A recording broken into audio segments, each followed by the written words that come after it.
మీ తరం వాళ్ళలో చాలామంది చివరి దశకు వచ్చేసరికి ఆర్థికంగా బాగా ఇబ్బంది పడ్డారు, జీవితాన్ని సరిగ్గా సెటిల్ చేసుకోలేక. అవన్నీ చూస్తుంటే మీకేమనిపిస్తుంది? చాలా గుడ్ క్వశ్చన్. ఎందుకంటే ఎవరిని అడిగితే చెప్తానికి చాలా రెడీగా ఉన్నా. నేను ఇండస్ట్రీకి వచ్చినప్పుడు ఫుల్ స్వింగ్లో ఉన్నవాళ్ళు కాంతారావు, రాజనాల, ముక్కామల వీళ్ళందరూ కూడా మంచి బిజీగా ఉండి 2 కాల్ షీట్ 3 కాల్ షీట్లు పనిచేస్తున్నారు. వాళ్ళ ఆస్తులు ఏం పెట్టుకున్నారో నాకు తెలియదు కానీ బాగా మంచి బిజీగా ఉన్నారు. అటక సూర్యకాంతం, ఛాయాదేవి వీళ్ళందరూ కూడా క్యారెక్టర్ ఆర్టిస్టులు కూడా, రేలంగి వీళ్ళందరూ కూడా నేను వాళ్ళు మంచి స్వింగ్లో ఉన్న టైంలో ఎంటర్ అయ్యా. సరే రామారావు నాగేశ్వరరావుని వదిలేసేయండి, సావిత్రి వీళ్ళందరూ తర్వాత ఇదిగో వింటూ ఉండేవాళ్ళం. ఆస్తులు కరిగిపోతున్నాయి, ఏదో సినిమాలు తీసి ఘంటసాల గారు ఒకసారి ఒక సినిమా తీశాడు, సొంత ఊరు అనేది. ఆల్మోస్ట్ అందుకు చాలామంది ఫ్రీగా పనిచేసి పెట్టారట.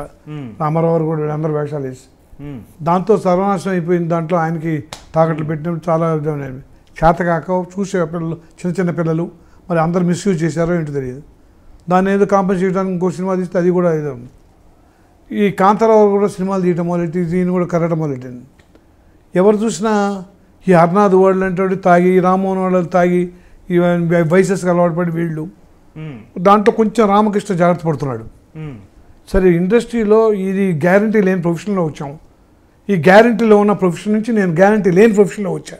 ఇప్పుడు గ్యారంటీ ఉన్న ప్రొఫెషన్ ఏంటి? ఇవాళ మా వాళ్ళు ఇంట్లో కూర్చొని నా కొలీగ్స్ అంతా 60,000 పింఛన్ తింటున్నారు చచ్చేంత వరకు. వాళ్ళని చూస్తే నాకు ఎంత ఈర్ష్యగా ఉందో. వాళ్ళు ఏం పొడి చేశారో నాకు తెలుసు.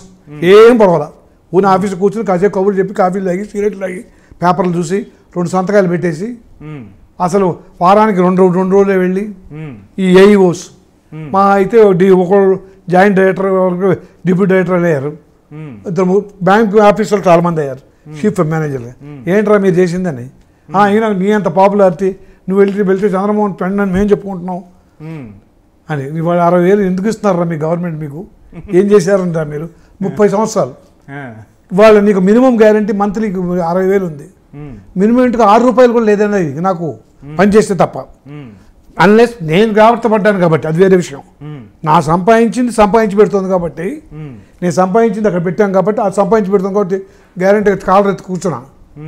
అది ఎందుకు చేశాననే క్వశ్చన్కే మీకు ఆన్సర్. ఇగో ఇప్పుడు ఇందా చెప్పిన లిస్ట్ అంతా పాడు చేసుకున్నారు.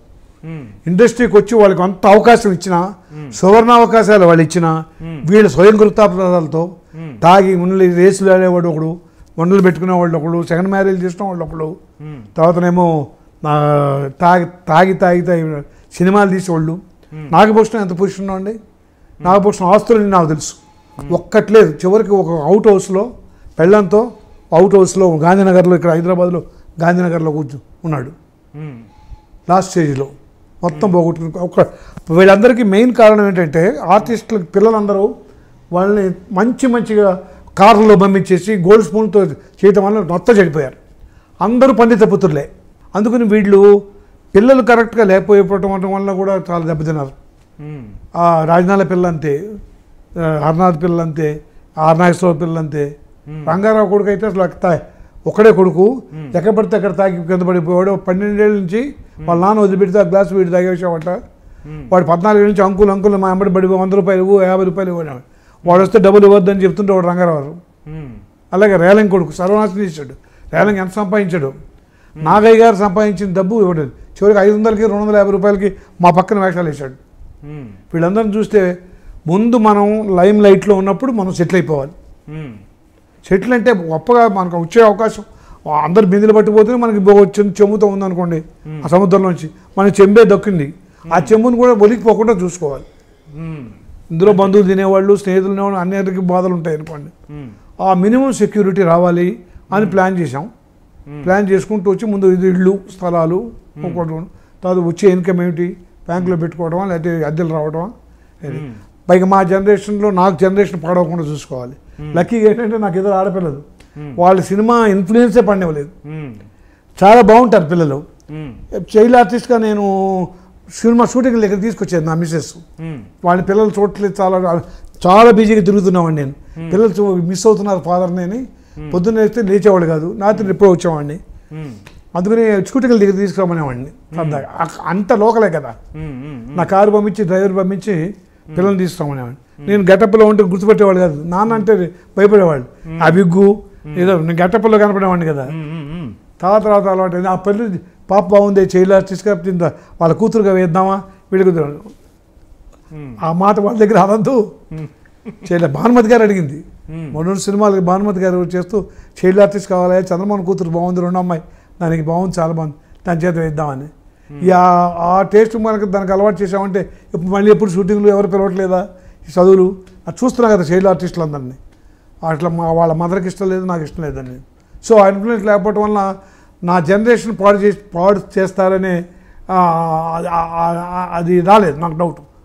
మా పిల్లలు ఆడపిల్లలు చదువుకున్నారు, మంచి అకాడమిక్ కెరీర్లో అందరూ మంచి గోల్డ్ మెడల్ కొట్టారు, ఫస్ట్ క్లాస్లో.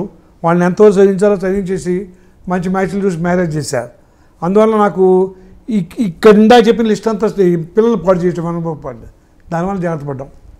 అందువల్ల వాళ్ళు సంథింగ్ మనం ఎవరి మీద ఆధారపడకుండా వాళ్ళు పెట్టే పొజిషన్లో ఉన్నాం కాబట్టి వాళ్ళ దగ్గర అడిగే పొజిషన్ లేదు.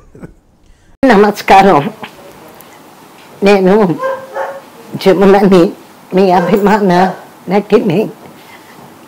నా ఇంటర్వ్యూ యమునా కిషోర్ గారితో 5 ఏళ్ళలో చూడవలసిందిగా కోరుకుంటున్నాను. All the best.